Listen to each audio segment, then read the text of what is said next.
Alright, so this video is a double whammy. It's reading and RPGs, specifically Dungeons and Dragons, all in the same place. So if you remember the Satanic Panic, or if you heard about the Satanic Panic, I don't know that it started with this book right here, but this was at least in that mix. This book called The Dungeon Master, The Disappearance of James Dallas Egbert III, which is a guy who played Dungeons and Dragons and he disappeared. He was a college student. Of course, the game was at fault. It was all those demons he was summoning and got spun out of control. He was eventually found, but he was not dead. The game was still to blame, but that's not the point.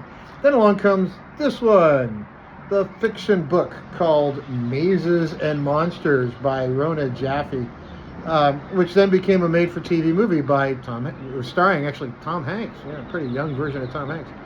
But those two together, I don't know that they were the start of the Satanic Panic, but they certainly added fuel to that fire, man. These two kind of worked together to do that, which, of course, was just all silliness. But if you don't have them, they're pretty good reads. I've got copies of them. They're both completely out of print.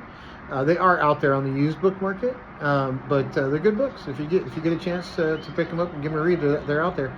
And the people were stupid enough to believe Dungeons and Dragons was summoning real demons, and that if you threw the dice in the fire, they screamed because the demons were being released.